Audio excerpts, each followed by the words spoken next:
Bom dia, senhoras e senhores, é a visão do mercado da tarde de gestão de patrimônio. Hoje é quarta-feira, dia 16 do 11. Passamos aí a metade do mês de novembro, reta final aí, final do ano. Bom, boletim Fox, que a gente teve, foi divulgado na segunda-feira, mostrando literalmente uma percepção de mudança com relação ao IPCA, né? A gente passa agora a ter talvez uma magnitudes menores de IPCA, mas uma elevação, né? O mercado esperava, de fato, que tivesse um IPCA abaixo de 6%. O mercado, quando eu digo o governo, tá? Que tem acertado muito mais do que o próprio mercado. E nesse sentido, então, a gente tem um espaço para correção acima é, até 6, ou em torno de 6% ao ano. O PIB, já saiu IBCBR, a gente vai ver esses dados semana passada, segunda-feira, com uma alta já contratada para 3% esse ano. Então a gente deve ter um ajuste, sem sombra de dúvida, positivo para a semana que vem. O câmbio estável em 5,20 e a Selic estável em 13,75. Narrativas do mês, né? Covid na China, segue forte essa narrativa por lá. Guerra da Ucrânia e Rússia, chegou a ter um pico de tensão esse final de dia, porque parecia que o míssil da Rússia, né, havia atingido a Polônia, quando na verdade foi a própria Ucrânia.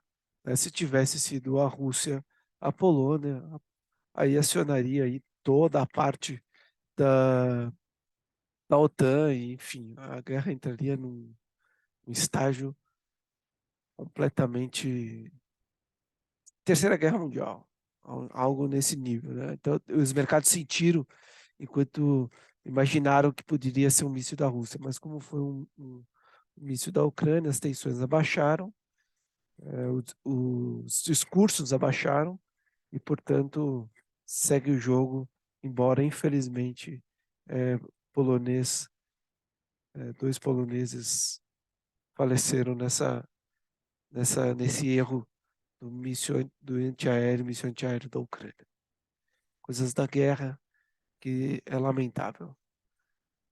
Bom, a gente segue aqui com relação à inflação, foi divulgada agora de manhã a inflação da Inglaterra e está aqui, mais um, ganhando disparadamente aqui inflação entre os pares que a gente olha e, e eles estão atrasados, né?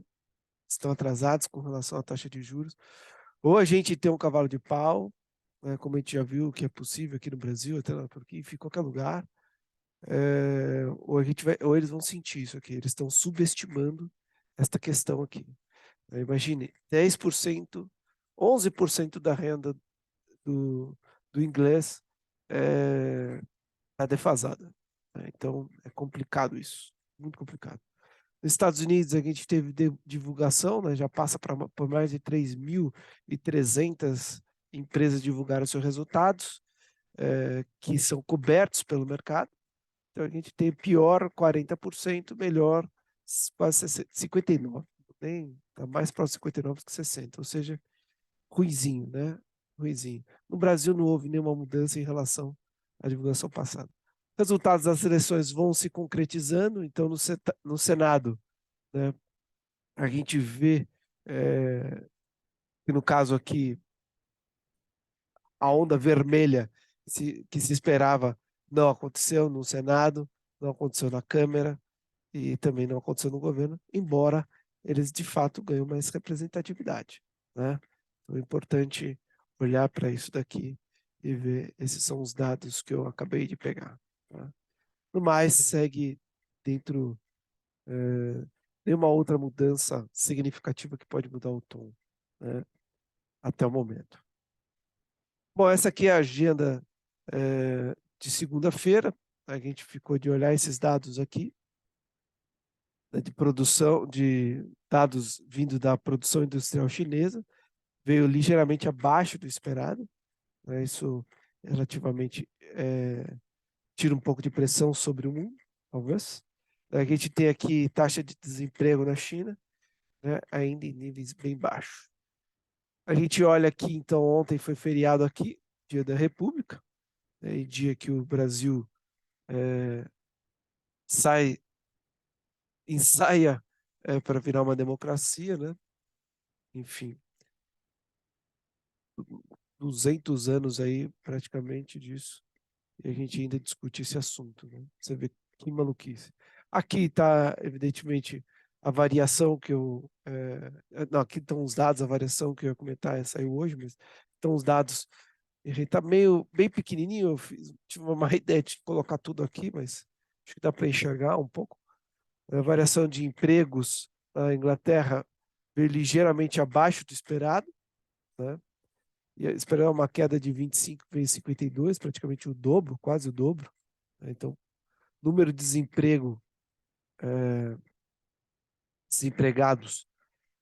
veio bem menor do que esperado, esperava um número 17, veio apenas 3. O rendimento médio de salário veio acima do esperado, ou seja, mais pressão de inflação que justifica talvez isso aqui que a gente já vai ver. A taxa de desemprego veio um pouco melhor, esperava uma taxa de 3,5, veio uma taxa de 3,6. Ajuste muito sensível na parte de demanda por trabalho, né? Ou na oferta, né, de trabalho, né? Em relação à pressão. Então, coisas que não fazem muito preço. Aí a gente já começa a ver aqui índice de preço ao consumidor na Espanha vindo alto também, né? O PIB da zona do euro veio relativamente em linha com o que era esperado. Esse foi o grande número, né, no dia de ontem. Índice de preço ao produtor veio abaixo do esperado, o que deu um fôlego e que provavelmente deve sustentar o mercado até hoje.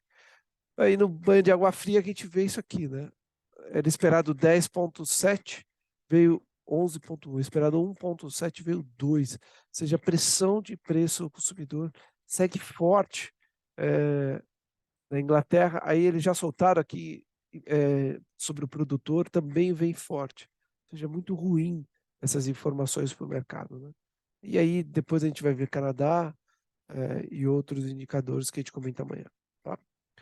Bom, seguimos, né? A semana um pouco mais fraco, mas olha aqui. A gente já viu isso daqui, né? Sobe, sobe, sobe, aí tem. Sobe, sobe, sobe, aí tem, né? O que a gente chama de um bloqueio de avanço. Então vamos ver se isso de fato se concretiza ou se a gente tem mais impulsão, né? O VIX acaba subindo um pouco já, né? Mas tudo parece ter já demonstrar uma certa exaustão da força compradora, mostrando uma possível realização. Também acho normal. O que eu espero é aquela mudança de tendência, né? Topos e fundos crescentes, tá? Então é isso que eu espero. A gente vê o WTI, né, seguindo aqui, deixando uma sombra, né, que essa é para quem não quer, aqui em cima é o pavio, aqui embaixo é a sombra, né? Então deixando aqui uma sombra que eu já praticamente cobri, mas o fato é que não fez, não está fazendo novas mínimas na semana, tá? Isso é importante ver que aqui parece compradores, tá?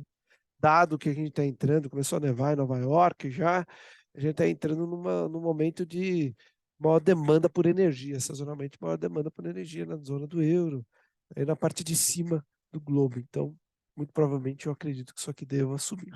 Tá?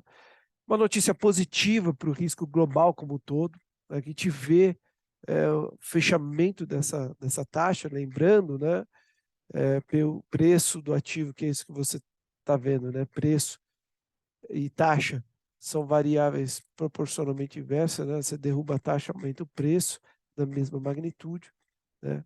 Isso depois você entende que o preço futuro desses ativos ele é um que nem bom, vamos falar aqui para não, né? O título, por exemplo, o preço de um ativo como o nosso, ele teria referência aqui, né? Ele tem essa conta aqui, né? A taxa aqui.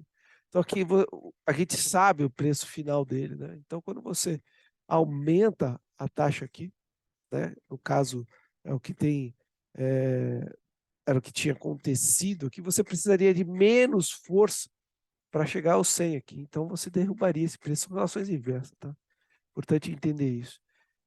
Então, quando a gente vê o ativo subindo, é porque a taxa fechou. Então, quando você fecha a taxa, você aumenta o preço, porque aí você precisa de um espaço menor para chegar, né, a esse preço aqui. Enfim, talvez não seja tão trivial assim, talvez não é espaço para discutir isso, mas a gente pode falar isso se você quiser que eu discuta um pouco mais sobre isso aqui. Deixe aí nos comentários que eu posso fazer um vídeo sobre isso. Bom, então a gente vê esse fechamento, né? Ou seja, é importante olhar para isso, importante ver isso, a gente vê esta questão aqui. Então, o preço está aumentando, significa que a taxa está caindo, depois a gente mostra. É como a gente vai ver aqui, né? Olha só, essa taxa aqui, cadê? Cadê a taxa americanos dos índices VIX, Nasdaq? Aqui, perdão. 3,79, isso aqui já foi 4,17, né? Ouro recuperando fortemente, né? Vamos ver se ele vem aqui até essa região, mas já testando essa região aqui, né? Uma baita recuperação do ouro. Né? Minério de ferro teve alta de 2,15, né? Voltando a testar essa região aqui, né? Basicamente aqui, né? Voltando para cá, vamos ver se termina essa semana, testando novamente esse ponto aqui, mas aqui é resistência. Se não mudar a questão de política, de Covid, etc. Volto a dizer, tem gente falando recessão no mundo. Dificilmente a gente vai ver isso, na minha ótica de ver, ganhando áreas muito, muito, muito maiores. Minha opinião, é claro. Bom, agenda, a gente vê aqui mercados asiáticos fecharam no tom positivo, exceto aqui Japão. A gente vê aqui os principais índices da Europa no campo negativo. Acredito muito mais pela divulgação da inflação. Da Inglaterra, a gente vê os futuros americanos aqui um pouco mistos, né? Esses três aqui, perdão. E aí a gente vê aqui o CDS, uma surpresa, né? Piorando na verdade, mas um tanto, né? Como a gente já viu. Saiu de 256 para 264, piorando com todas as declarações. Bitcoin abaixo de 17, Ethereum está se segurando aí, próximo dos 1.300. Né? Dado importante mesmo é esse aqui que a gente nota aqui. Isso aqui tem uma mudança estrutural no mercado americano. E aqui, o que tem acontecido? Novembro, cabeça debaixo da água, a gente teve um dia positivo, 2 dias seguidos positivos, mas estamos com novembro debaixo da água. O ano a gente segue aí perdendo da poupança, praticamente, da inflação também. Então isso é muito ruim. CDI, perdemos o CDI, muito ruim também. Né? Na segunda-feira, o que aconteceu? Os estrangeiros têm um estoque positivo no índice, diminuíram marginalmente, os nacionais têm um estoque negativo no índice e também diminuíram marginalmente. E no câmbio? No câmbio, os estrangeiros têm um estoque positivo no índice e aumentaram significativamente essa posição. Compraram contrato futuro de dólar, os nacionais têm um estoque negativo e também aumentaram essa posição, venderam o dólar. Né? Posição antagônica. Né? E o que a gente vê no Brasil? Olha, resistência, resistência, resistência, né? Falso rompimento, falso rompimento. E será que é resistência? Está me parecendo resistência. Claro que tem essa semana inteira aqui para a gente acompanhar. A gente tem tudo para ter um dia positivo e que rompa o 114.300, mas para mim está com cara de resistência aqui. Para mim está com cara que a gente vai voltar a ver esse 108 aqui. É, posso estar errado, espero estar errado.